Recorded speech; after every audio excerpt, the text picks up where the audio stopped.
Sunday, December 22.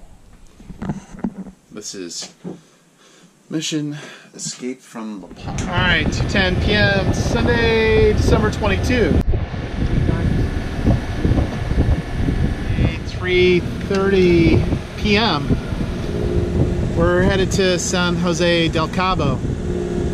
So I think I decided that I'm going to go all the way, do the entire bash with Captain Alon and his crew, and head all the way back up to San Pedro. So I think I'm going to stick with the band here and jam all the way up. The plan will be to refuel at San Jose Del Cabo.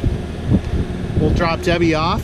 Debbie will disembark, and then we'll top up the fuel, the jerry cans, and head up to Isla Cedros, about the halfway point. And then from there, hopefully we'll get a good weather window after Isla Cedros to head up to San Diego to check in, and then from San Diego up to San Pedro. I'm not sure exactly how long it's going to take. It's going to be contingent on weather. So far it's been beautiful. We've been motoring out.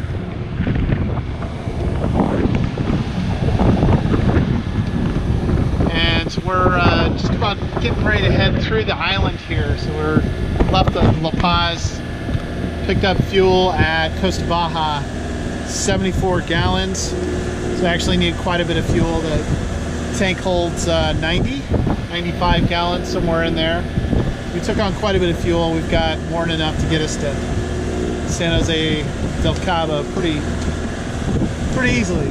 All right, 4:27 p.m. and we're just heading through the Canal de San Lorenzo.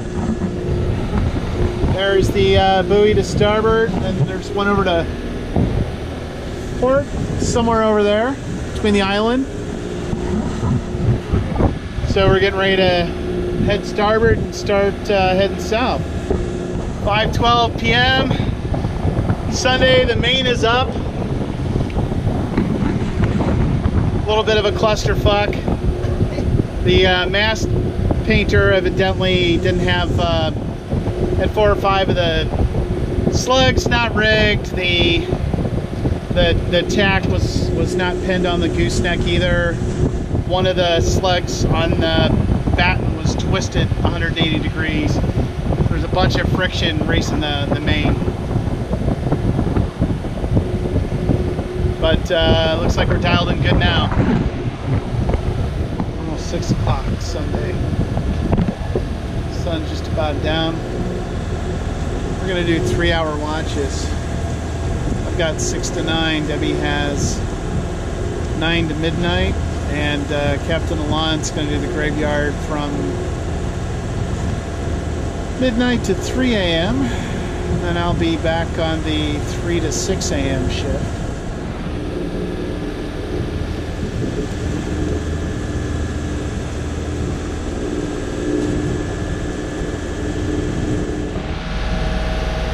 Okay, it's 9:30.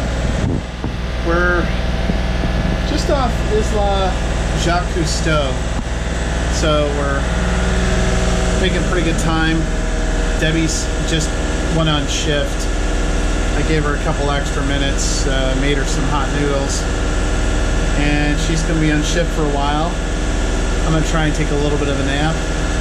Actually, I have technically 5.5 hours before I'm back on shift, but probably won't sleep that much. And so far, so good. Going down, so there still might be, because there are about 4 or 5 of them. 9:30 Monday, pod of 4 or 5 whales. I think they went down, I just missed them. What kind of whales? Gray. Gray whales? Alright, whales. Oh, look at that tail. Nice. 9:34 Monday morning. Gray whales behind us.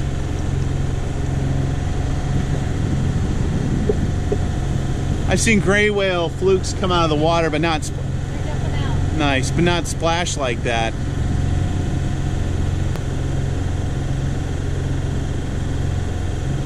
There's another one. Another whale.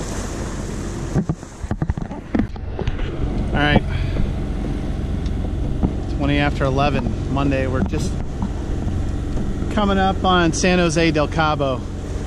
Forecast went to shit, so we'll be trying to figure out what plan B is, or what the new plan A is. So here afternoon, pulling into San Jose Del Cabo.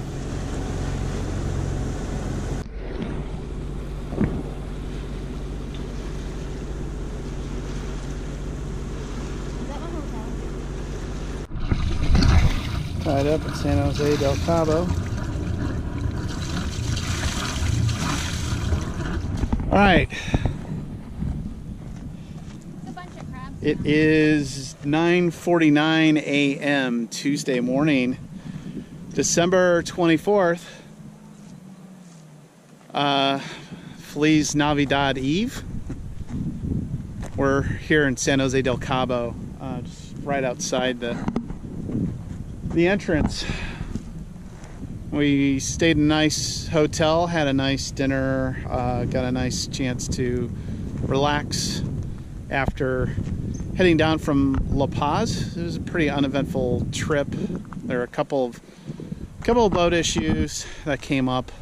One was the leaky starboard freshwater tank, and I'm not sure what's going on with that, if it's coming from one of the pickups. The tank was not leaking until we filled it up at the dock, and it's got kind of a slow dribble coming out of it. Still, according to the tank tender, is holding most of its water. I'm guessing it's at the pickups. The problem is there's an inspection port, but under the settee, the starboard settee, there's really isn't very good access, hardly any access to any of the tank. When I get a little bit more time, it's probably going to be after delivery. I'm going to have to dig through and see what's going on with that. Hopefully I don't have to tear the settee apart to sort it out, but it might come down to that. So I didn't want to try and take on that project here. Worst case, it's going to dribble a little bit of water.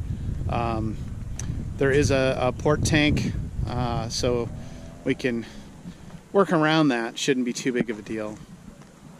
The engine seemed like it ran okay. It was producing a little bit of smoke, not a lot, just a small tinge, so it's not like a blue, like a heavy blue smoke or anything like that. It was just a little bit of light smoke. Saw some light vapor. It was noticeable behind the boat with the stern light last night, so it's not that bad. I don't think we're burning too much oil or anything.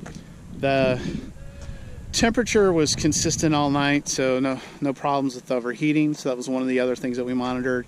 The other thing was voltage on the battery. So there's a battery monitor. It's a trip light battery monitor, and it was consistently reading while we were underway about 13.3 volts. I was expecting during some of the charging cycles would have driven it up more in the 14s. I was expecting to see more of that. The voltmeter at the engine panel was reading 10 to 12. I suspect that there's an issue there somewhere, that gauge isn't reliable.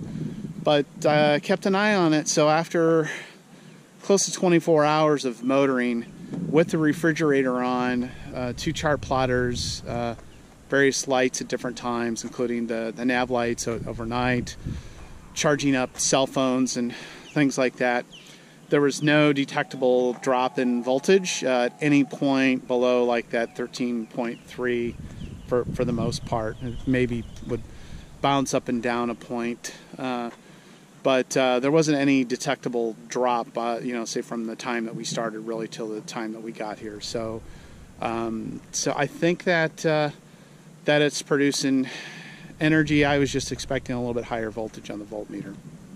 Now, we're trying to figure out what's next. Originally, Debbie and I were going to come down to La Paz, cruise for a week, and then after we cruised for a week, then I had Alon, this delivery captain, set up to deliver the boat, and we were going to have him take it to Ensenada. After going going in back and forth a little bit and kind of looking at timing. He's got another delivery he was looking at, and I was anxious to get the boat up sooner versus later. We said, why don't we just start the delivery a little bit earlier? So so we were gonna shorten things up and just have Alon come with us and do another little bit of a mini kind of shakedown where we would anchor out overnight at the Los Muertos anchorage, which is roughly halfway between La Paz and San Jose del Cabo. After looking at the weather, it looked like if we just did a straight beeline here and shaved the day off the trip and just did a overnighter to San Jose del Cabo, that Debbie and I would disembark and Alon would pick up crew, and they would just top off the fuel tanks pretty much at the fuel dock and proceed up to Cedros Island, Isla Cedros, which is probably a little bit more than halfway. It's an island about halfway up Baja, close to, not too far from Turtle Bay, Bahia Tortugas. And then once getting a straight shot to Isla Cedros, refuel, reprovision there. Wait if there's a weather, if there's weather issues and needs to wait for a weather window, it's a good place to hunker down. There's a there is a kind of an enclosed anchorage there, as well as opportunities, I think, to pull the boat up and park it for a few days. So that was the plan. Looked like we had great weather forecast to get all the way up to Isla Cedros, and I actually was contemplating doing the entire trip, because it looked like between the holidays and vacation and things going on that with a little bit of mild pain I could probably take the time off and make the entire trip up. So we revised the plan and said, let's go ahead and just beeline it all the way up there. I'll go along the way with captain and crew, and we'll make the one stop in Isla Cedros, probably skip Ensenada, as we talked about doing before, and go straight to San Diego for check-in. And then I think I'm gonna get a slip probably in San Pedro. So then we would take it that next leg and just have the boat up in California, have the delivery complete, everything done. But yesterday morning, as we start checking the weather forecast, the weather for this morning, it's super peaceful here. The weather's quite different here on the Cape versus on the Pacific side. There's some weather coming in, and it looked like it was going to be pretty gnarly. So after talking with the delivery captain back and forth, a couple things is, one, figured from a timing perspective, since it's likely going to add time onto the trip, then I'm not going to make the rest of the delivery, so I'm kind of bummed about that. The second thing is, we're going to leave the boat here for a few days, and till there's a good weather window. So that kind of sucks, because it's, the marina is nice enough. It's a beautiful place here, but the challenge is the marina is expensive. It's about $96 a day by the time everything's said and done. So I'm hoping we can get out of here sooner versus later, but definitely it's a couple bucks plus probably taxes and things like that per foot. So I'm hoping we can get out here quickly. So I'm still a little bit anxious about getting the boat up north. I'm bummed that I'm not going to make the trip, but we had at least a good leg down here. It was pretty uneventful, other than this water leak issue on the water tank, which is not a huge issue. I think we can sort that out. So we'll be heading back to La Paz today, and just doing normal tour stuff for the next couple of days. Then I'll be back up in California, just watching the weather about every 3 minutes and seeing when our delivery captain can bring her further north.